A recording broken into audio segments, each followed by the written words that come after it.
You have to be built like that to want to go deal with that kind of stuff. It's blocked again. What a block! That is one of the most amazing blocks that I have ever seen. Okay, this is something I definitely wanted to talk about. Old school versus new school, so to speak. You know, this player couldn't play in this era. Oh, this player couldn't come back in the day. He was too soft. We would have beat him up. Oh, this player back in the day isn't skilled enough. He can't. Yeah, in my opinion, for the most part, if you have a superstar,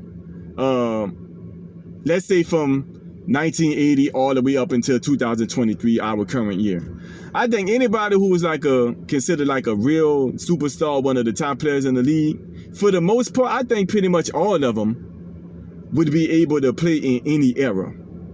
But I think for the most part, ball is ball. I do understand that, you know, you certain things can factor in and, you know, make players a little better or make players not as good. I get that. But the real bona fide superstars, I think, can play in any era. I do think that some superstars may not be as great in some eras, but they would still be great. You know, one thing that I hear, you know, for more of the old school audience is that the physicality of the game, you know, that's a big difference. Certain players wouldn't be able to play today. They wouldn't be as good today. This is one thing I do want to say about that. Look, because I hear some new school people, you know, kind of dismissing the physical. Look, the physicality does make a difference. Straight up. Being able to punch somebody in the mouth, clothesline somebody, hack somebody, and it's just a regular foul. Nobody get thrown out of a game. You gotta really make a decision. It takes a certain mindset to know when you go in there, you can possibly get beat up. That dude not getting attacked. That dude not getting thrown out the game. You just gonna have to come down there and possibly get beat up again. That could affect how someone decides to play the game. When you running through the lane, you running around screens, and the power forward or center can hit you in the chest, knock you off balance while you trying to go around the screen and do it. All that can. And hand checking. Somebody get to literally put their hand on you, and if they strong enough, control where you gonna go. That matters. That makes a big difference. And some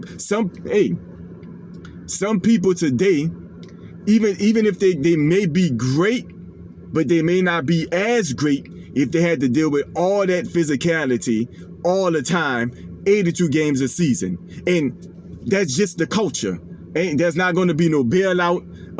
You don't get attacked because you looked at somebody hard. You don't get attacked because after a dunk you got a little emotional, pumped your fist. Jokic slapping at the ball hard and he got thrown out of a game. That's what I'm saying. The physics, all that matters. Not only from a physical point of view, from a psychological point of view. You have to be built like that to want to go deal with that kind of stuff. So that does make a difference. I remember I was listening to Dr. J talk, and they was asking him about some players that gave him a hard time. And he was talking about when he was, I believe, in the ABA.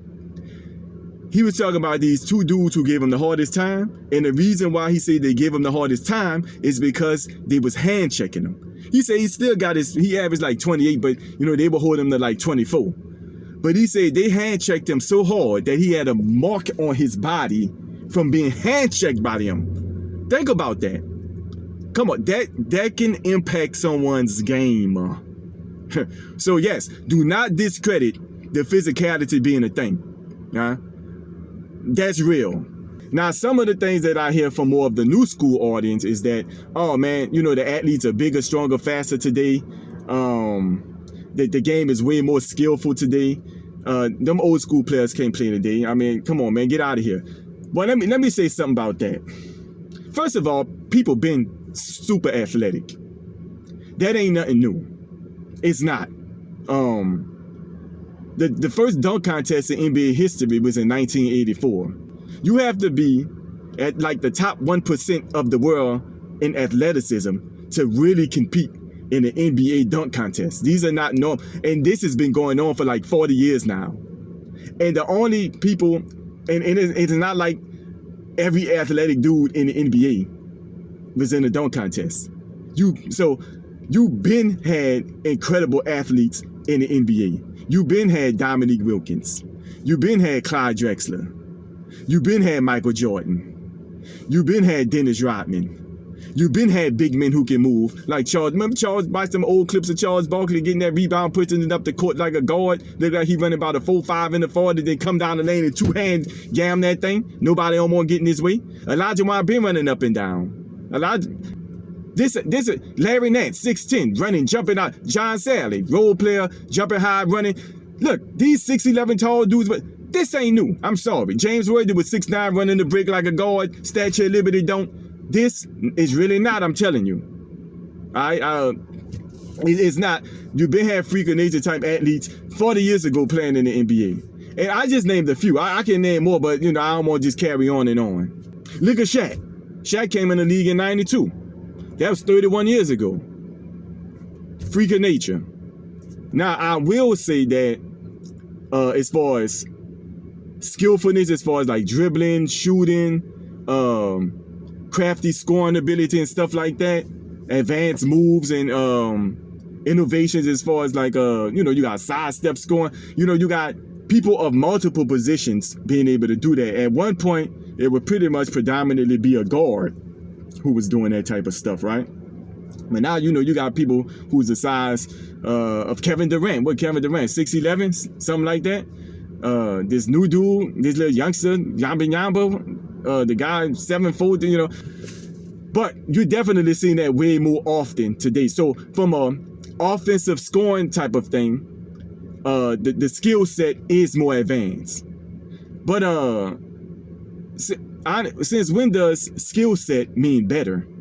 Just because you're a more craftier or more polished scorer doesn't ever mean you're a better basketball player than somebody. Let's size this up. Hey, look. We talk about offensive scoring ability, right? We're not talking about IQ and that ain't got nothing to do with skill. The reigning #1 guy of the NBA is LeBron James.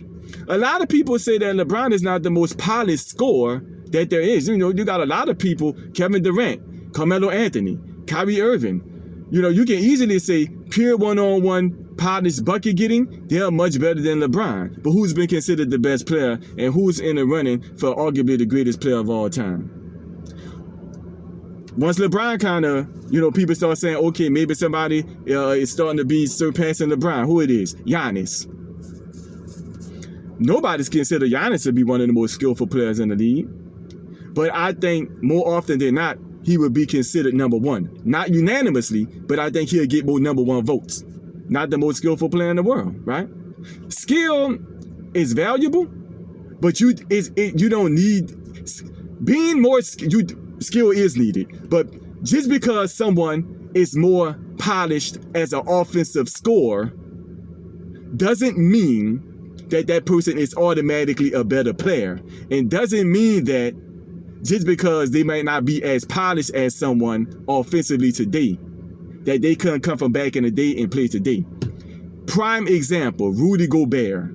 He's a traditional old school big man as far as defense and rebounding, right? Offensively, he's not the type of guy you're going to dump it into. And look, that makes even more of my case, because if I told you, man, there's this guy that's like 7'1", 7'2", excellent shot blocker, he can rebound, he's not necessarily a scorer. He's not going to go out on the perimeter and lock down on guards. But what you really want your traditional big man to do, as far as defense, rebounding, shot changing, man, he can get it done. You would probably, that dude can't play in the league today. But look, not only does he play in the league today, didn't he get a max deal or something close to a max deal?